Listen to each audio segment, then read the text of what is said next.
এয়া চাই লওক কাটাৰ মেচিনৰ পৰা কেনেকৈ কিবা গ্ৰাছ কাটাৰ বনাব পাৰে। মই গ্ৰাছ কাটাৰটো লগাই লৈছোঁ, তাৰপিছত পাতি একডাল লগাই কিনি নট এটা লগাই লৈছোঁ কেলেমত। তাৰপিছত কি কয় এই কি কাঠ কটা ব্লেডটো লগাই দিছোঁ আৰু তাৰপিছত ঘাঁহখিনি বহুত দীঘল হৈ আছিলে আৰু ঘৰৰ ওচৰততো কিবা কিবি সোমাই থাকি সাপ চাপ আহি পাৰে বুলি সেইখিনি আজি কাটি আছোঁ। আৰু বেছি দেৰি লগা নাই বাৰু আধা ঘণ্টামান 20 মিনিট লাগিছে আৰু গোটেইখিনি কাটি শেষ কৰি দিলোঁ বাৰীখন আৰু চফা হৈ গ'ল জংঘল চঙল চব। চাই কেনেকুৱা লাগিছে, চাই ভাল লাগিলে লাইক কমেণ্ট কৰিব আৰু মোৰ চেনেলটো বিন্দাছ ডিজে মেন ছাবস্ক্ৰাইব কৰি দিব আৰু লাইক কমেণ্ট এটা মাৰি দিব। আৰু যদি মেচিনটো কেনেকৈ ফিটিং কৰা চাব মন আছে যদি কমেণ্ট কৰিব, কমেণ্ট কৰিলে মই ফুল ভিডিঅ' দেখাই দিম বাৰু। আৰু ইয়াত ফুল ভিডিঅ' দেখাব নোৱাৰে বোলে, আগতে ফিটিং কৰি থৈছিলোঁতো, এতিয়া খুলি কিনি কেতিয়াবা দেখাম বাৰু ভালকৈ।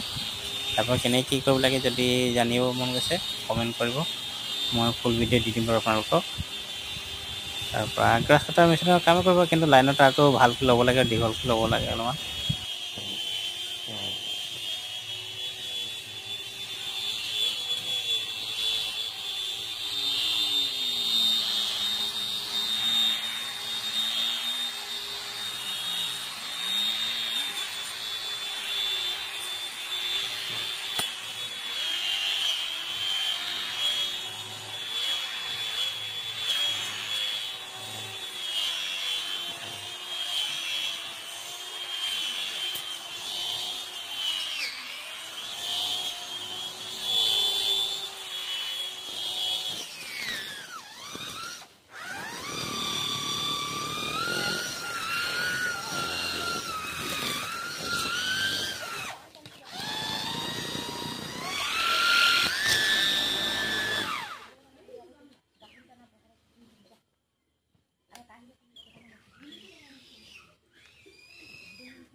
লগবোৰটো পাব লাগে ৰছীটো।